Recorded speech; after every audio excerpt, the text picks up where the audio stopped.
Hello, my friends. How are you? Thank you for stopping by. Thanks for hanging out. My name is Jason. This is the Outstanding Life Show. And today we're actually talking about something that's really meaningful to me. We're talking about fear.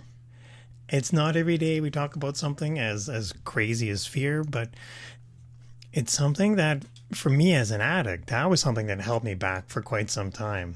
That was something that once it got in my addict brain, it stopped me dead in my tracks.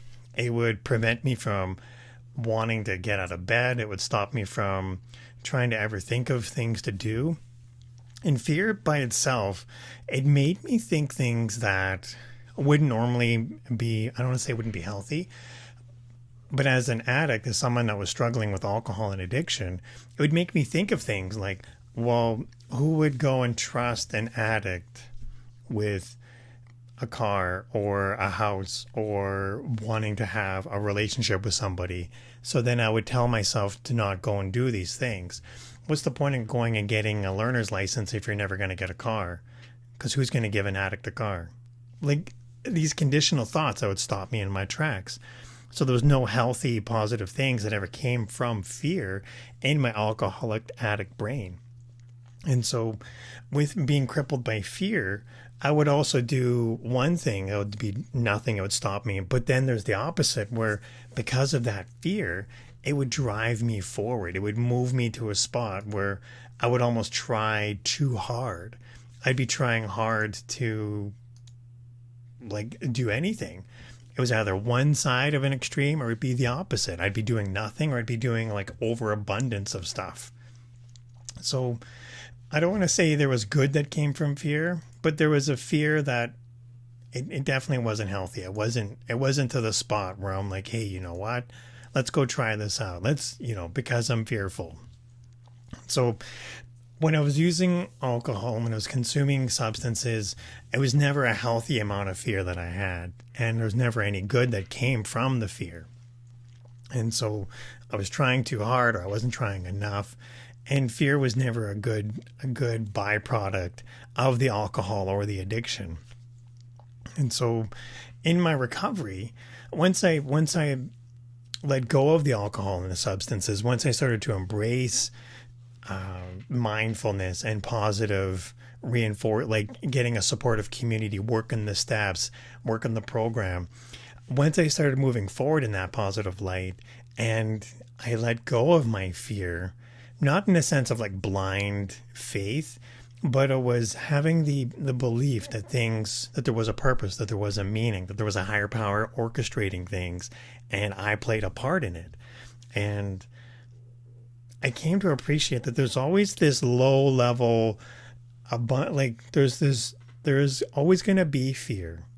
No matter what, no matter how much I try and manage it or how much I try and control it, fear is always going to be there. And I can't control that fear. I can't control that aspect. Fear is always going to be, fear can be a positive thing. Fear can be an amazing motivator, but fear can also be a crippling, huge overweight if left unchecked. If the shadows are controlling and making decisions, pretty soon fear is going to run amok. Fear is going to run control of everything. And so letting go of alcoholism, letting go of, addiction, letting go of alcohol and addiction and embracing recovery, it brought me to the thought of, I don't always have to be afraid. I don't have to be letting my fears make decisions for me. There's never any good that came from letting my fear make decisions for me that caused me to want to push either really, really far or to give up and not even bother trying. There was never any good that came from that. And when I had alcohol and substance in my life, again, no good came from that. So fear is always going to be there, regardless if I like it or not, no matter how much I choose to embrace it or not. I came across this book, and it was by Susan Jeffries. I don't know if you can see it. I'll post a link to it, but it's called Feel the Fear and Do It Anyways. And this book, it's such a short book. It's not that long, but it's amazing. It talks about the fulfillment and the aspect that you can get from fear. And Tony Robbins, he's another one. He talks about fear can be a motivator only because fear is a signal. And if we're feeling fear, if we're feeling fearful, if we dig down to the bottom bare basics of what fear is a signal that's telling us that something needs to change. And if we're feeling fear, then we have the ability and the capacity to embrace that change. If we can have the sensation that something needs to give, then that inner conflict can represent itself through fear. And the next step is, how do we get there? What's the mode? What's the getting from A to B? Because we're feeling fearful now. How do we get unafraid later? And if we're just letting that fear make decisions for us, we're always staying in that fearful mindset. And if we let go of it and embrace action, and if we're willing to commit to moving forward, we can move forward in a positive light, and we can take action with that.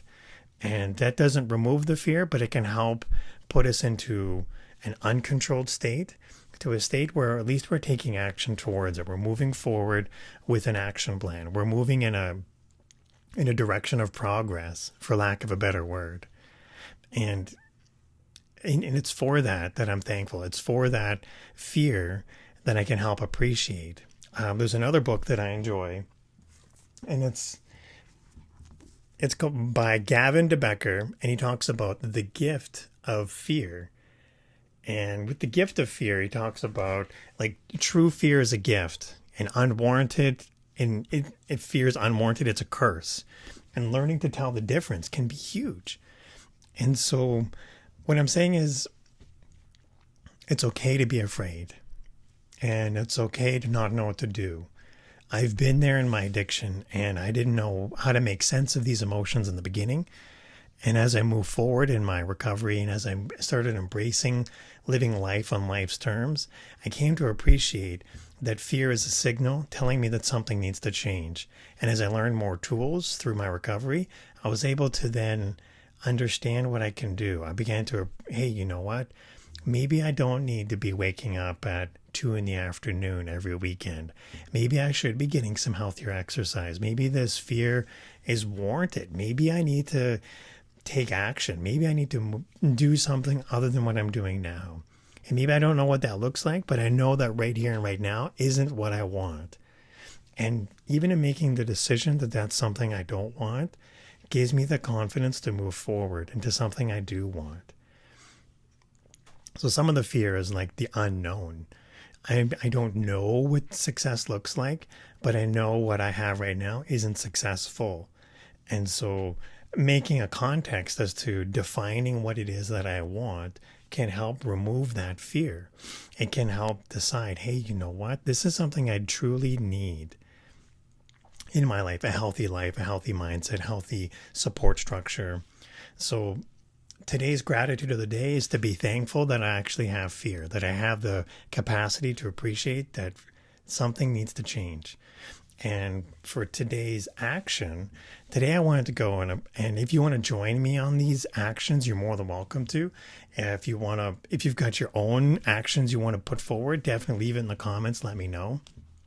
But today's action is I'm going to recognize that the fears I'm feeling today give me the ability that I can help shape and change them tomorrow. But if I'm never willing to embrace what those fears are, if I'm never willing to dive into what the root causes of them are, like if I'm just afraid, I'm never going to be able to conquer them or move forward with them. If I'm just going to be sitting there crippled by my fear, I'm never going to be willing to want to understand where they're coming from. So by just defining it, by stopping and breathing for a minute, by feeling the fear, it allows me to do it anyways. It allows me to conquer it. It allows me to take a hold of it and move forward in an empowering way. I mean, it's okay to be upset. It's okay to be angry, frustrated, and resentful, but it's not okay to let those fears or that anger or that resentment make decisions for me. And if my fear is holding me captive and I'm never getting out of bed, well, that's not really a supportive, constructive fear, nor is the fear that's choosing me to or having me choose to move forward, or to be almost over the top, or if I put too much effort into things, that can also be driven by fear. But what part of me is feeling that? So by stopping and appreciating what part of me is feeling this fear, it can help me decide what I can do to help change that fear. Okay. Thanks everybody for hanging out. I really appreciate that. You guys are really amazing.